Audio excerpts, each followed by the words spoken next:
¿Cómo están ustedes? Les damos la bienvenida a una nueva edición de Noticiero Judicial. Los siguientes son los titulares.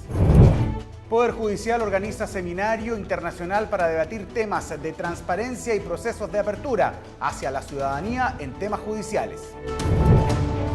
Corte de Apelaciones de Valparaíso recuperó bodega abandonada para convertirla en un espacio deportivo para los funcionarios de la región. Hotel Crillón, centro de la bohemia santiaguina de mediados del siglo pasado, fue el escenario de uno de los juicios más controvertidos del siglo XX. Comenzamos con la revisión de las noticias. Durante los últimos 10 años, el Poder Judicial ha desarrollado un trabajo de apertura hacia la comunidad para dar a conocer su labor, impulsando iniciativas que fortalecen la transparencia y la rendición de cuentas. En el marco de un programa conjunto con el Banco Mundial, se realizó un seminario internacional que puso de relieve estos aspectos. El Salón Pacífico del Hotel Crown Plaza fue el escenario en el que se desarrolló el Seminario Internacional de Transparencia, Rendición de Cuentas e Integridad de los Poderes Judiciales, que celebra el cierre del convenio firmado el año 2011 entre el Poder Judicial de nuestro país y el Banco Mundial. El evento comenzó con una ceremonia de inauguración encabezada por el presidente de la Corte Suprema, Sergio Muñoz, y la especialista del Banco Mundial para el sector público de Latinoamérica y el Caribe, Svetlana Proskurovska, además de otras autoridades nacionales. La máxima autoridad judicial de Chile destacó el trabajo que está realizando el Poder Judicial para acercarse a las personas de manera abierta y transparente. Lo que hemos procurado nosotros es llegar a una comunicación profesional con la comunidad, a compartir con ella todo lo que estamos haciendo. Entendemos que es nuestro deber el dar a conocer a la población lo que hacemos, lo que hace el juez, lo que desarrolla, cuál es su función, pero no toda la función es jurisdiccional dentro del Poder Judicial y por lo tanto también debe ser conocida por la comunidad. La primera exposición del seminario fue realizada por el académico de la Universidad de Buenos Aires, Martín Bomer, quien compartió detalles de la realidad judicial que vive tanto Argentina como Latinoamérica en materias de transparencia, reconocimiento de derechos, ejercicio de la jurisdicción, fuentes de legitimidad de los tribunales y acercamiento a la ciudadanía. Luego fue el turno del primer panel denominado Rendición de Cuentas en los Poderes Judiciales, encabezado por el ministro de la Corte Suprema, Milton Juica. Como panelistas fueron invitados el presidente del Comité de Acceso a la Información y director jurídico de la Suprema Corte de Justicia Mexicana, Farid Barquet, el director jurídico del Consejo para la Transparencia de Chile, Rubén Burgos, y también el especialista del Banco Mundial para el sector público de Latinoamérica y el Caribe, Francisco Lázaro. Es esencial que la ciudadanía conozca en qué consiste el Poder Judicial, cuál es su trabajo, y conozca también el fundamento, los motivos, las decisiones que toma, porque es esencial dentro de la vida comunitaria de la sociedad de que se entienda bien cómo funcionan las instituciones. El segundo y último panel apuntó al rol que hoy tienen los medios de comunicación en cuanto a transparencia e información judicial. La exposición fue moderada por el ministro del máximo tribunal de nuestro país, Pedro Pierri, y contó con la participación de las periodistas Mar Fontcuberta y Carmen de Carlos, esta última corresponsal del diario español ABC y directora de la web Sudamérica Hoy.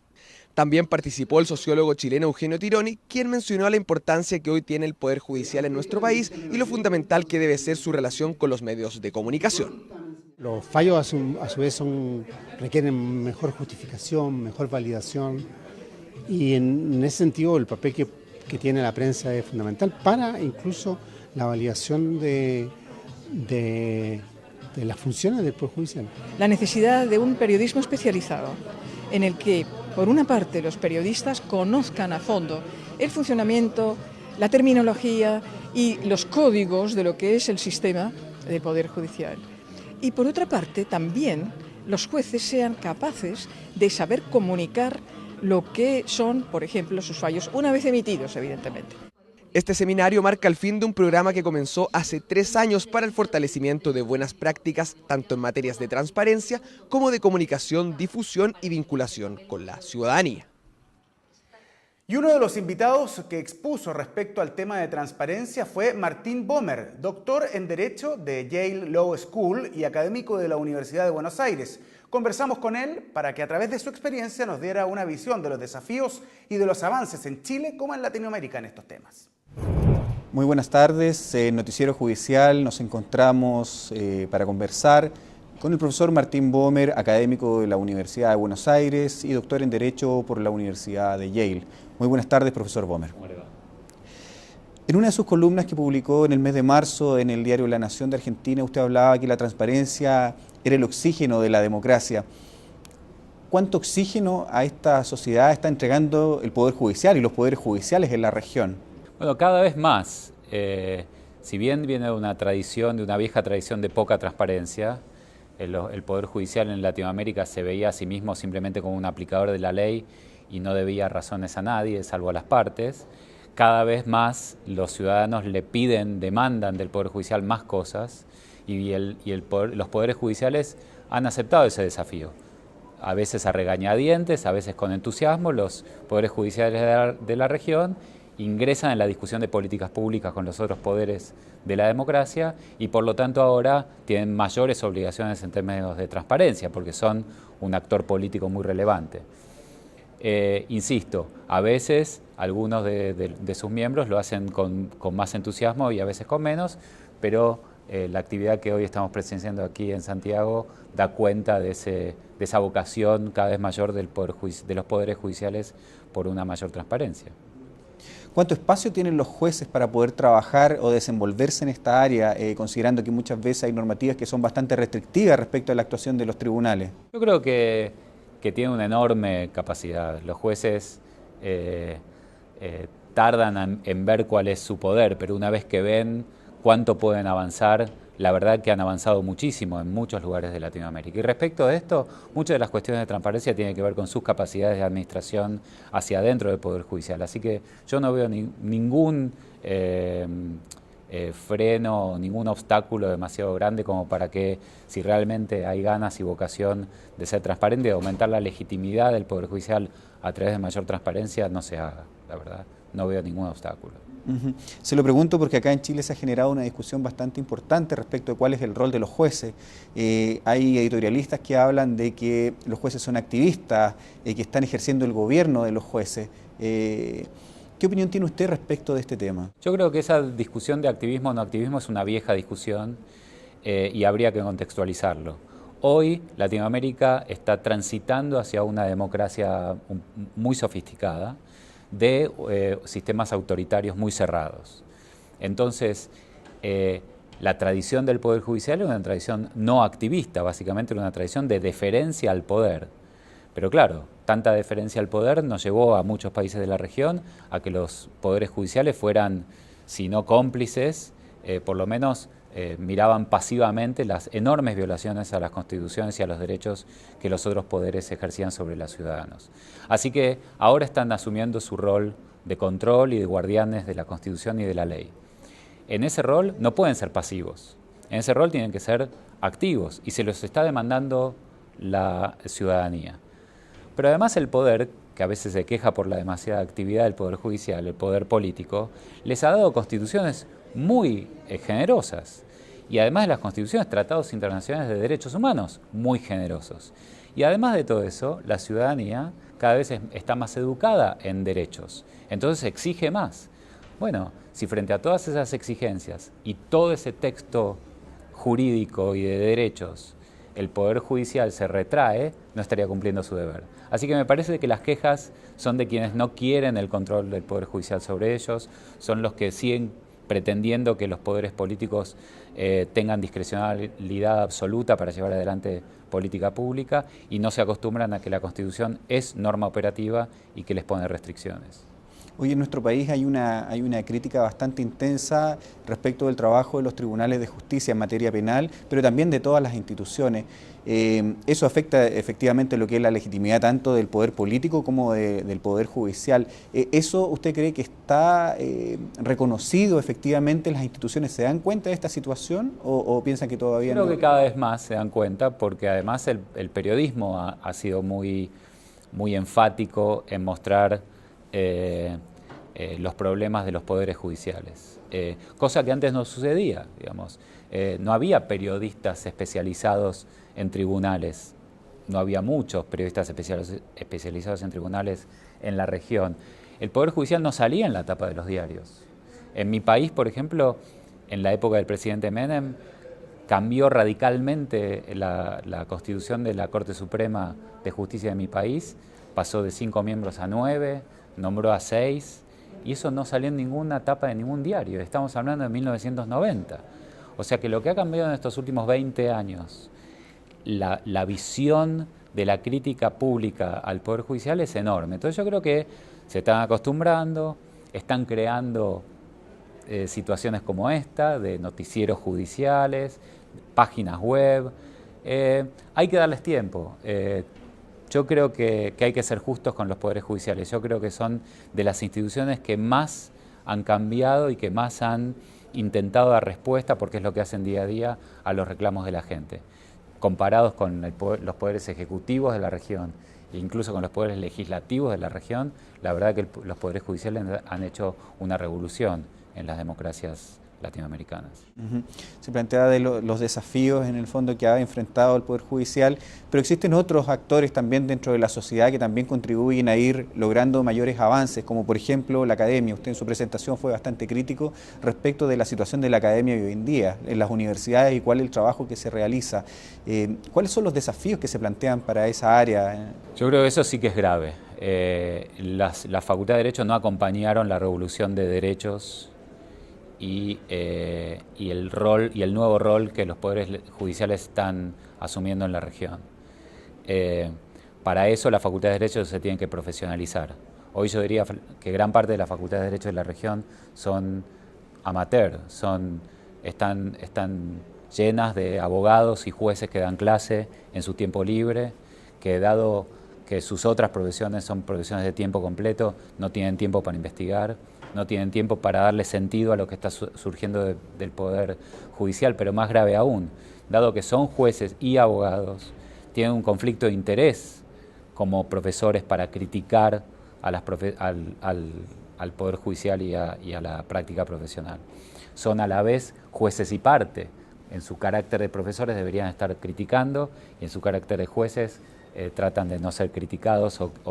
Entonces, y por un tema de tiempo, yo creo que el próximo desafío de las profesiones del derecho es crear una academia jurídica independiente en la región para poder hacer una crítica sana, científica, seria de lo que está sucediendo en el derecho en la región y además en formar a mejores abogados y mejores jueces para hacerse cargo de estos desafíos para los que hoy los abogados y los jueces no tienen herramientas muy desarrolladas para hacerse cargo de ellos. Sí, de hecho hoy día en Chile cada año egresan y se titulan de abogado casi 3.000 profesionales.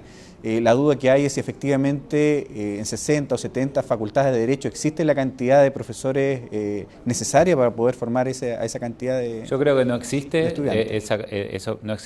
no estamos formando esos profesores y lo más grave aún creo que no estamos dando ni siquiera la discusión de cómo deberían formarse los nuevos abogados. ¿Cómo puede ser que en nuestra Facultad de Derecho sigan teniendo los mismos planes de estudio que teníamos hace 40 o 50 años? ¿Cómo puede ser que gran parte de las materias de nuestra Facultad de Derecho sigan dando derecho como si hoy siguiera funcionando simplemente en los códigos y no hubiera además constituciones que operan, tratados internacionales que operan, prácticas globalizadas que operan, y eso queda fuera de la Facultad de Derecho? Yo creo que efectivamente, si hay una profesión de las profesiones del derecho, los abogados, los jueces y los profesores, que está en déficit, somos los profesores. Usted en Argentina trabaja en una institución que promueve la protección y la defensa de los derechos de las personas. En general, ¿cómo ve esa situación en la región donde hay una sociedad mucho más empoderada? ¿Piensa que eso ya está instalado efectivamente y va creciendo y que por lo tanto las instituciones tienen que ir adecuándose a esa situación? Y yo creo que sí, yo creo que la gente, va a ser difícil ahora quitarle la idea a la gente que la gente no tiene derechos. Creo que la región ya ha visto, la gente ya ha visto lo que significaba tener políticas sin derechos.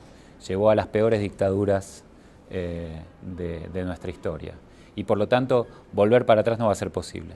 Así que yo creo que hay que mirar con esperanza hacia adelante. Es mucho más interesante, mucho más divertido, mucho más desafiante ser abogado, ser juez, ser profesor de derecho en un ámbito en el cual los derechos son relevantes, donde la gente cree que tiene derechos, donde nos pide que hagamos cosas. Peor sería vivir en países en los cuales la gente se resigna a perder derechos, se resigna a ser llevada de las narices por los poderosos. Me parece que en ese sentido la gente nos está obligando a asumir lo que es nuestro rol, que es la defensa de la ley y la defensa de los derechos en favor de los menos favorecidos, en favor del Estado de Derecho, en favor del progreso económico de nuestros países. Perfecto. Muchísimas gracias por su tiempo, profesor. Un placer. Continuamos con un tema que nos llega desde la región de Valparaíso. Hace exactamente un año, la Corte de Apelaciones de esa ciudad transformó unas bodegas en mal estado en un centro deportivo para todos los funcionarios del Poder Judicial y de la Corporación Administrativa de la región de Valparaíso. Es la nota que nos llega esta semana desde Regiones.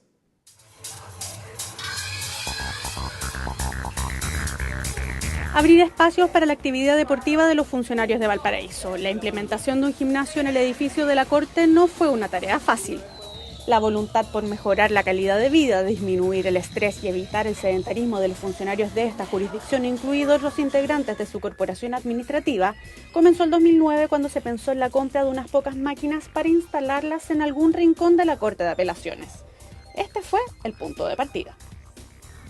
Todo partió por las compras de unas máquinas en el año 2009. Nosotros solicitamos la compra de las máquinas, pero en ese tiempo no habían fondos para eso, sino que tuvimos que esperar hasta el año 2011 que se abrió un fondo a través de los fondos concursables.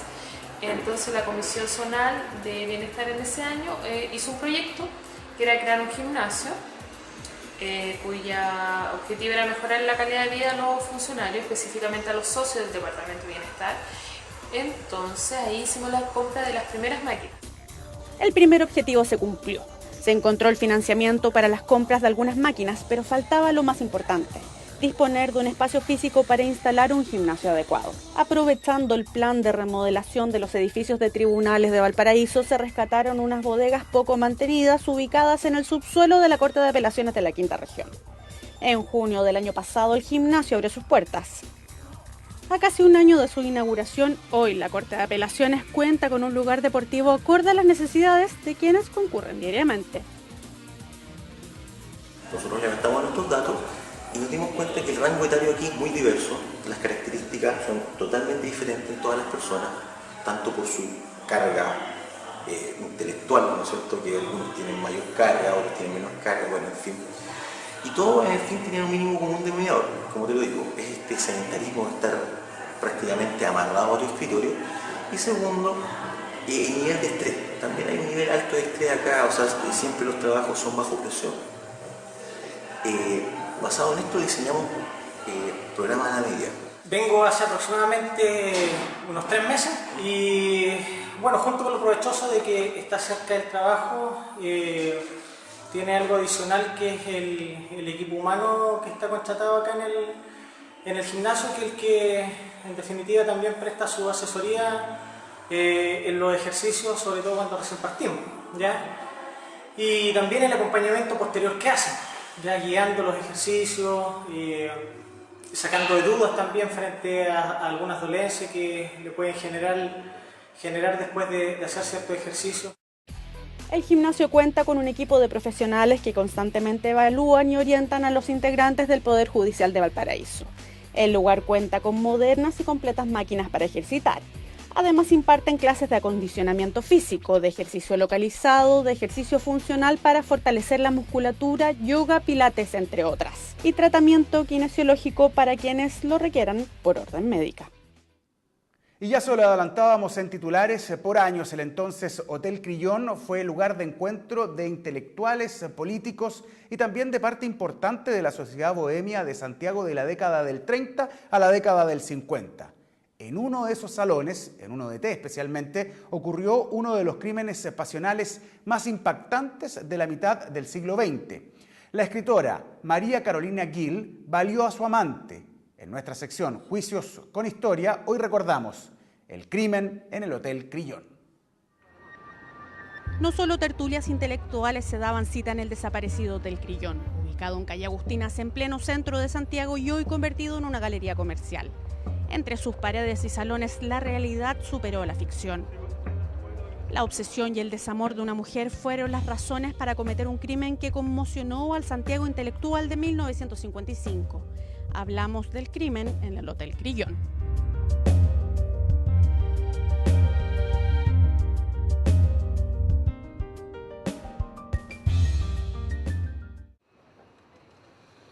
Roberto Pumarino era periodista, recientemente había enviudado y era padre de un pequeño niño. Georgina Silva Jiménez, más conocida como María Carolina Gil, su seudónimo de escritora, estaba profundamente enamorada de él y por largo tiempo mantuvieron una relación de amantes. Ahora viudo era el momento para unirse como habían soñado. Sin embargo, el periodista eligió otra mujer para casarse. María Carolina Gil no lo soportó y el despecho fue mayor. Un martes de abril de 1955 se dirigió al Hotel Crillon para encarar a ese hombre que no la había escogido. Entró al hotel, lo vio sentado en uno de los salones de té, lo encaró y sacó un revólver. 5 disparos fueron suficientes para acabar con la vida de Pumarino. Gran parte de su defensa justamente se trató de que bordeó, por así decirlo, la idea de que en definitiva ella, al cometer ese acto, en rigor lo que estaba pretendiendo era efectivamente morirse ella. Pero en rigor es compleja obviamente la personalidad de alguien que llega a empuñar un arma y dispararle a quien efectivamente, según sus propias palabras, más amaba. Por tanto, estamos hablando efectivamente de una persona no común y corriente. Según algunos cronistas de la época que daban cuenta de los relatos de testigos de este crimen, una vez que ella mató a Roberto Pumarino se arrojó sobre su víctima, lo abrazó, lo besó y exclamó delante de los presentes que él era lo que más amaba en la vida. Como consecuencia de este homicidio, la Corte de Apelaciones condenó a María Carolina Gil a 3 años de presidio por el cargo de homicidio. No los cumplió todos. Al año siguiente de su sentencia, la cónsul de Chile en Nueva York de la época, Gabriela Mistral, intercedió por Gil y envió una carta al presidente Carlos Ibáñez del Campo para solicitar el indulto. La autora recibió el respaldo de mucha gente, de algunos destacados intelectuales, y Gabriela Mistral intercedió ante el presidente de la República de entonces, Carlos Ibáñez del Campo, y le solicitó compasión de alguna manera. Carlos Ibáñez no se negó, por cierto, ante la petición de la Premio Nobel de Literatura y debido a ello María Carolina Gil alcanzó a estar apenas poco más de un año en la cárcel correccional del Buen Pastor, cárcel de mujeres. Durante su paso por prisión, Gil escribió una de sus novelas más famosas, Cárcel de Mujeres. María Carolina Gil falleció en 1996 y, según algunos, nunca más mencionó lo sucedido ese martes de abril en el Hotel Crillon. Vamos a cambiar completamente de tema. Cuando un ciudadano es detenido, debe ser puesto a disposición de un tribunal en un plazo no superior a las 24 horas. Esta primera etapa que debe pasar antes de ser enjuiciado es el control de detención. Ahí ocurren diversas actuaciones durante varios momentos donde participan tanto el juez como el abogado defensor y la parte persecutora. ¿Quiere saber en qué consiste esa audiencia de control de detención? Ponga atención a la siguiente cápsula. La audiencia del control de detención es la primera audiencia judicial del detenido, que se celebra en el momento en que éste es puesto a disposición del juez y a la que deben concurrir el fiscal como parte persecutora y el defensor. En esta audiencia el juez de garantía debe de oficio verificar que se ha dado cumplimiento a la obligación de informar los derechos al detenido y que se han respetado las leyes que establecen los derechos y garantías del detenido, dejando constancia de ello en los respectivos registros. Por su parte, en esta audiencia el fiscal procederá directamente a formalizar la investigación y solicitar las medidas cautelares, siempre que cuente con los antecedentes necesarios y que se encontrara presente el defensor del imputado. En el caso de que no pudiera procederse de la manera indicada, el fiscal podrá solicitar una ampliación del plazo de detención hasta por 3 días, con el fin de preparar su presentación. El juez accederá a la ampliación del plazo de detención cuando estime que los antecedentes justifican esa medida. El juez deberá decretar la libertad del detenido si el fiscal no concurre a esta audiencia o en caso que concurriendo el fiscal no formalice la investigación o bien el fiscal no solicita la prisión preventiva del detenido. En la Universidad Autónoma de Chile se lanzó el Plan de Difusión Jurídica 2014 de la Corte de Apelaciones de San Miguel, que busca acercar el trabajo judicial a distintos sectores de la sociedad. Son 10 jornadas donde se van a desarrollar temáticas judiciales con contenido didáctico, y lo más importante, en un lenguaje cercano. El rol del juez, ese fue el tema escogido en la primera jornada del Plan de Difusión 2014 de la Corte de Apelaciones de San Miguel. La iniciativa también fue el lanzamiento para el presente año de este tipo de actividades de difusión que la Corte de Apelaciones realiza desde el 2008, con el fin de dar a conocer y acercar a la ciudadanía el quehacer del Poder Judicial y de los tribunales de justicia. El lugar escogido, la sede de San Miguel de la Universidad Autónoma de Chile. En esta primera jornada de difusión jurídica se presentó la obra teatral La justicia no es ciega, que abordó la problemática de las drogas y cuál es el desarrollo de una audiencia y el papel que juega el juez y los intervinientes en un juicio. Yo soy su abogado defensor. Usted va a tener que contarme su versión de los hechos para que yo pueda defenderlo en tribunales. Nosotros desde hace más de 8 años que estamos tratando de desarrollar en profundidad un plan de difusión hacia la comunidad en general. Este acto de hoy día es de una extraordinaria validez porque había muchos estudiantes de Derecho. Yo estimo que el acto de hoy día ha sido especialmente impecable, de fondo, interesante para la gente que como no tiene el acceso a nosotros, que nos ve de lejos. No todos los días, y eso es importante como imagen, como ejemplo para esta comunidad universitaria, viene el presidente de la Corte Suprema y está en contacto con los alumnos de la universidad. Vienen ministros de la Corte Suprema, el presidente de la Corte de Apelaciones, ministros, jueces. Aquí está el Poder Judicial, pero está el Poder Judicial en otra perspectiva que no es la perspectiva tradicional.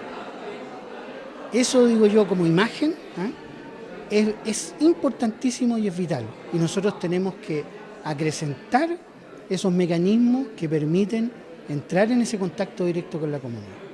La magistrada Grisel Gómez del Juzgado de Garantía de Puente Alto expuso sobre el rol del juez y de los tribunales penales. La actividad finalizó con la realización de un foro panel integrado por jueces de la jurisdicción, un representante del Ministerio Público, un representante de la Defensoría Penal Pública y un académico de la Universidad Autónoma, que tuvo por objetivo responder las inquietudes judiciales del público asistente. Me pareció excelente, muy bien organizada, muy bien presentada y fundamentalmente de gran contenido. Muy práctico, muy didáctico el haber utilizado una obra de teatro que rápidamente llega al auditorio con los contenidos y con los distintos matices que tiene el asunto. Luego la explicación de la magistrada Puente Alto excelente, muy clara y en general todo muy bien, todo muy dinámico. Me parece que una iniciativa muy importante que el Poder Judicial a través de una actividad de difusión que se puede replicar, no solamente está orientada a estudiantes de Derecho, sino a la comunidad en general, con una obra de teatro muy divertida por lo demás, y además con la exposición de expertos, vaya acercando conceptos jurídicos a la comunidad y sobre todo derribando mitos que están bastante asentados en la opinión pública, pero que es nuestra responsabilidad en definitiva convencer a la ciudadanía que tiene una justicia de la cual puede estar orgullosa, que da respuesta a la ciudadanía, pero sin duda tiene que estar validada. Si no, obviamente, el sistema de justicia fracasa en resolver el conflicto penal, en construir la paz social, y yo creo que esto es fortalecer la democracia. Eso es lo importante de esta actividad. El programa de difusión jurídica 2014 de la Corte de Apelaciones de San Miguel, que tiene por objetivo abrir espacios de intercambio y acercamiento entre el Poder Judicial y la ciudadanía, tendrá 10 jornadas que se realizarán a lo largo de todo el año, en donde se abordarán temáticas como transparencia e integridad, beneficios intrapenitenciarios, ley de control de drogas y estupefacientes, ley de responsabilidad penal adolescente y bullying, actividades que se realizarán, por ejemplo, en colegios, centros penitenciarios, por solo mencionar algunos. Y es frecuente escuchar o leer en los distintos medios de comunicación decir que alguien fue víctima de una calumnia o de una injuria. A pesar que para muchos estas palabras no son desconocidas, ¿sabemos exactamente sus diferencias? ¿Es lo mismo acusar a alguien de ladrón o de mentiroso, por ejemplo? Véalo en la siguiente cápsula ciudadana. Quiero saber la diferencia entre calumnia e injuria. Las calumnias e injurias están normadas en el Código Penal en sus párrafos 6, 7 y 8 del título 8, crímenes y simples delitos contra las personas. Son técnicamente delitos contra el honor y régimen de prensa. Del artículo 412 al 415 se refiere a la calumnia, la cual está definida como la imputación de un delito determinado pero falso y que puede actualmente perseguirse de oficio. El castigo dependerá si fueran hechas por escrito y con publicidad o no, o si se imputó un crimen o un simple delito. Según el caso, las calumnias pueden ser sancionadas con penas de reclusión menor en su grado medio mínimo y multas entre 6 y 20 unidades tributarias mensuales. El acusado de calumnia quedará exento de toda pena probando el hecho criminal que hubiera imputado. La sentencia en que se declare la calumnia, si el ofendido lo pide, se publicará por una vez a costa del calumniante en los periódicos que aquel designare, no excediendo de 3. En el caso de las injurias dispuestas en el mismo código del artículo 416 al 420, se definen como toda expresión proferida o acción ejecutada en deshonra, descrédito o menosprecio de otra persona. Se consideran graves cuando afectan el estado, dignidad y circunstancias del ofendido, considerando posición del ofensor. También la imputación de un crimen o simple delito que no se persigue en oficio.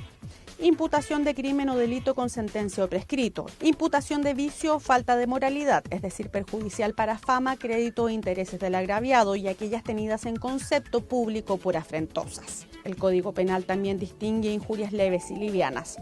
Su castigo, al igual que las calumnias, varían si fueron realizadas por escrito y con publicidad o no, y tienen sanciones desde penas de reclusión menor en sus grados mínimo medio y multas que también varían desde las 6 a las 20 UTMs. En las injurias no se admite pruebas sobre verdad de acusaciones, salvo respecto de imputaciones a empleados públicos sobre hechos concernientes a su cargo. Desde la perspectiva procesal penal, tanto las injurias como las calumnias son de acción penal privada, es decir, solo pueden ser ejercidas por la víctima a través de una querella, rigiéndose por el procedimiento especial por delito de acción privada. La querella se presenta ante el juez de garantía competente. Si no hay acuerdo ni el querellado admite responsabilidad, se realiza el juicio oral ante el juez de garantía conforme a las normas del procedimiento simplificado. Tanto las calumnias como las injurias prescriben en un año contado desde que el ofendido tuvo o pudo racionalmente tener conocimiento de la ofensa. El artículo 29 de la Ley número 19.733 sobre libertades de opinión e información y ejercicio del periodismo se refiere a las sanciones de los delitos de calumnias e injurias cometidas a través de medios de comunicación. El presidente de la Corte Suprema, el ministro Sergio Muñoz, concurrió el martes 13 de mayo hasta la Comisión de Constitución, Legislación y Justicia del Senado en Valparaíso para participar en el debate sobre el proyecto de ley que suprime el feriado judicial. Les queremos mostrar esta y otras informaciones en el tradicional bloque de noticias. El presidente de la Corte Suprema, Sergio Muñoz, participó este martes 13 de mayo en la Comisión de Constitución, Legislación y Justicia de la Sala del Senado, oportunidad en la que se debatió acerca del proyecto de ley que suprime el feriado judicial. La iniciativa busca terminar con el funcionamiento parcial de los tribunales civiles y de las Cortes de Apelaciones y Suprema durante el mes de febrero, para así brindar un servicio normal durante todo el año. La iniciativa, que surgió tras una propuesta desde el propio Poder Judicial, comenzó su tramitación en noviembre pasado y el 23 de abril fue aprobado por la Cámara de Diputados. Tras el visto bueno por parte de la comisión, el siguiente paso es la presentación en la Sala del Senado. En un fallo unánime, la Corte Suprema rechazó el recurso de nulidad por el delito de incendio con resultado de muerte del matrimonio Luxinger-Macay, ocurrido en enero del 2013 en un sector rural de la comuna de Vilcún y que fue presentado por el sentenciado Celestino Córdoba. La Sala Penal, integrada por los ministros Milton Huica, Hugo Dolmech, Carlos Conce-Müller, Harold Brito y Lamberto Cisterna, confirmó la sentencia dictada el pasado 28 de febrero por el Tribunal de Juicio Oral en lo Penal de Temuco, que había condenado a Córdoba a la pena de 18 años de cárcel. La Corte de Apelaciones de Santiago confirmó la condena de ex agentes de la Dirección de Inteligencia Nacional, DINA, por el secuestro calificado de Agustín Reyes González, ocurrido a partir del 27 de mayo de 1974 en la región metropolitana. En fallo unánime, la Sala confirmó la sentencia del retirado ministro Alejandro Solís, quien el 7 de octubre del 2011 condenó a los ex agentes Manuel Contreras, Miguel Krasnov, Marcelo Moreni, Vasclay y Zapata a penas de 15 años de presidio sin beneficios como responsables del ilícito. En cuanto al aspecto civil, se ordenó el pago de 80 millones de pesos para la madre, cónyuge y hermanos de Reyes González. En fallos unánimes, la Corte Suprema acogió 3 nuevos recursos de amparo presentados por internos de distintos recintos penales del país en contra de los secretarios regionales ministeriales de justicia por la demora de la tramitación de decretos que conceden beneficios otorgados por la Comisión de Reducción de Condena. La Sala Penal del Máximo Tribunal determinó que los seremis de justicia no pueden revisar beneficios de reducción de condenas, ya que esa intervención es arbitraria e ilegal, y no cuentan con esas facultades, pese a las instrucciones impartidas por las nuevas autoridades del Ministerio de Justicia. Y con esta noticia ponemos fin a la presente edición de Noticiero Judicial. Como siempre, muchas gracias por acompañarnos en estos 30 minutos, pero pedirles que nos sigan día a día en las diferentes plataformas del Poder Judicial. Estén muy bien.